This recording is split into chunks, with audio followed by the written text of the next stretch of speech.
इंकलाब जिंदाबाद, इंकलाब जिंदाबाद। साथियों,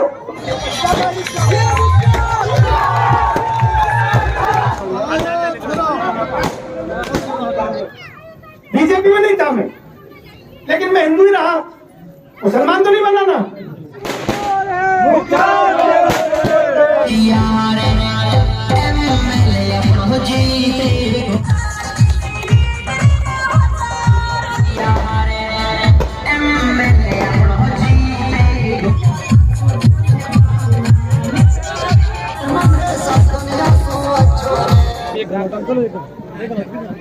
एक बार मैंने हमेशा कहा ये इलेक्शन से ज्यादा आंदोलन है, बदलाव का, तब्दीली का एक आंदोलन है। इसलिए मैं चाहता हूँ आंदोलन में सबसे पहले हम एक नारे के साथ शुरुआत करें, इंकलाब जिंदाबाद, इंकलाब जिंदाबाद।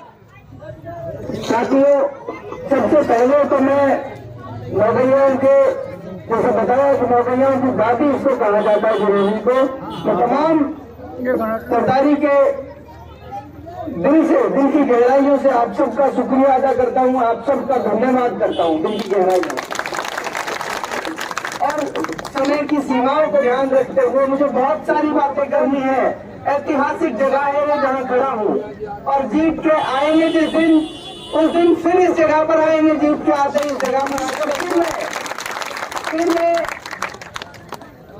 हो सकता है 1 घंटे भी बात करूं, आपसे आधे घंटे भी, 4 घंटे भी बात करूं।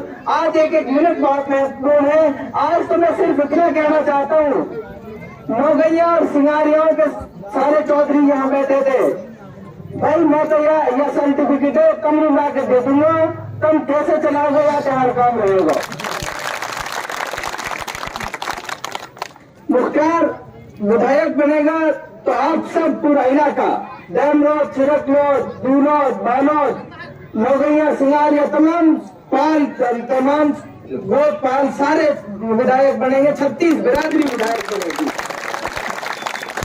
एक बात और आपसे कहना चाहता हूँ, क्योंकि आप लोग जिस आदमी पर भरोसा किया है, आपके उलमाओं ने, आपके तमाम जिम्मेदारों ने जिस आदमी पर भरोसा किया है, उसके बारे में जानना बहुत जरूरी है। मैंने पहले दिन, जिस दिन चुनाव का ऐलान किया था, उस दिन भी मैंने यही बात कही थी कि मेरी जीवन का उसूल रहेगा, पूरे जीवन में किसी आदमी से मैं धर्म के नाम पर न भेदभाव करूंगा, न वोट मांगूंगा कभी धर्म के नाम पर।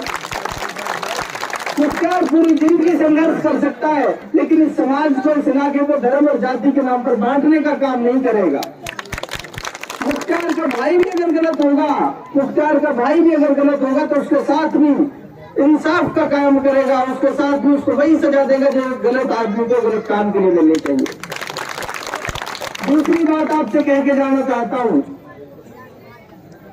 मैंने जितना पढ़ा, जितना जाना समझा, तालीम, एजुकेशन एक ऐसी चीज है जो एक समाज को, इलाके को, एक मुल्क को तरक्की की राह पर ले जा सकती है। मुख्तार को आप ये जिम्मेदारी सौंपोगे, अगर मेरी कलम में ताकत आएगी, आपके बच्चों को पढ़ाने की, गरीब का, अमीर का, किसी बच्चे को पढ़ाने की जिम्मेदारी मुख्तार की रहेगी, मुख्तार की रहेगी हमेशा हमेशा। किसी आदमी के पास पैसे नहीं है या है, कोई फर्क नहीं पड़ता, आप तो बच्चों को मेरे पास लाके कह देना कि ये तुम्हारी जिम्मेदारी थी, तुमने वादा किया था कि मेरे बच्चों को पढ़ाने का, आगे बढ़ाने का काम करो। एक एक आदमी के बच्चे को ढूंढ ढूंढ के मैं ये इंतजार नहीं करूंगा कि आप मेरे पास लाओगे, मेरी जिम्मेदारी रहेगी आपके घर जाकर आपके बच्चों को ढूंढूं, उनको पता करूं किसका पढ़ रहा है, किसका नहीं पढ़ रहा, तो मेरा काम नहीं है। दूसरा काम जो मैंने देखा, महसूस किया इस इलाके में, जिस तरह का आतंक पुलिस का है, जिस तरह की गुंडागिर्दी पुलिस की है, कोई नौजवान गया और उसको सड़क पर हाथ देकर बिठा ले गए, न उसके पास मुकदमा है, न उसके खिलाफ कोई सबूत है, फिर कहते हैं कि तेरे ऊपर ये बांध देंगे, तेरे ऊपर ये मुकदमा बना देंगे। आपका भाई विधायक जिस दिन बनेगा, किसी पुलिस की, किसी अधिकारी की हिम्मत नहीं होगी आपको सड़क पर हाथ देकर रोकना। आपको सड़क पर रोका इसलिए जाता है, आपको पकड़ा इसलिए जाता है कि उनका टारगेट रहता है कि इस महीने 20 लाख उगा के देने हैं, इस महीने 50 लाख इस थाने से उगा के देने हैं आपके विधायक को। जब विधायक कमीशन नहीं लेगा, जब विधायक पैसे नहीं लेगा, पुलिस वाले की हिम्मत नहीं होगी कि किसी आदमी से इलाके के पैसे ले जाए। आपकी लड़ाई लड़ने का चौधरी खुर्शीद साहब ने कहा, हम सब मिलकर, इलाके के लोग मिलकर किसी पुलिस वाले ने अगर ये गलती करने की कोशिश की, मेरे इलाके के आदमी से पैसे लिए, जाकर उसको कुर्ता पकड़ लेंगे, उससे कहेंगे पैसे निकाल के ला, जो पैसे लिए हमसे। बिजली की टंकी के नाम पर आपसे कोई भ्रष्टाचार नहीं करेगा, बिजली की टंकी के नाम पर आपसे कोई लूट नहीं करेगा। मेरे इलाके का आदमी टंकी के नाम पर बिजली घर पे खड़ा नहीं होगा, जाकर टंकी वाला घर लाकर बिजली की टंकी लगाएगा। निश्चिंत हो जाइए। लेकिन अगले 10 दिन इस आजादी की लड़ाई को, इस इलाके को आजाद कराने की लड़ाई को पूरे मन से लड़िए। जिस तरह से हिम्मत इन नौजवानों ने दिखाई है, जिस तरह का जज्बा, जोश, जुनून इन नौजवानों ने दिखाया, मुझे पता था हमारा इतिहास, मैंने पढ़ा हमारे बुजुर्गों का इतिहास, हमने पढ़ी अपने बाप दादाओं की कहानी। इस मुल्क को आजाद कराने में आज भी इतिहास कहता है सबसे पहला नंबर हमारे इलाके का आता है। सबसे पहले जालिम आदमियों को, जालिमों को खत्म करने का काम हमेशा से इस इलाके ने किया। इसलिए कहता हूँ, जिसको अब एक और अपनी दरखास्त आप लोगों से करना चाहता हूँ, उस विधायक ने जैसा किया, जो किया, वो उसके हवाले छोड़ दो। हमारे किसी मंच से अब उनका नाम लेना बंद कर दो। वो जो बीत गया वो दौर था अलग, अब एक नया सवेरा आएगा। टॉर्च की रोशनी से हर उस अंधेरे को ढूंढ ढूंढ के मिटाने का काम करें। उसने जो कर दिया वो बदलेगा नहीं। उसका नाम मत लो, अब उसका नाम मत लो। इस इलाके में एक एक आदमी इस पर जुट जाओ अगले 10 दिन।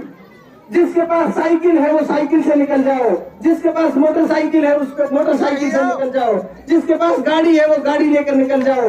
इंतजार मत करो किसी का कि कोई आके हमसे कहेगा प्रचार के लिए, कोई हमसे कहेगा कि कहाँ जाना है। पहले अपने गांव में, बस्ती बस्ती में हर आदमी को ढूंढो, टटोलो।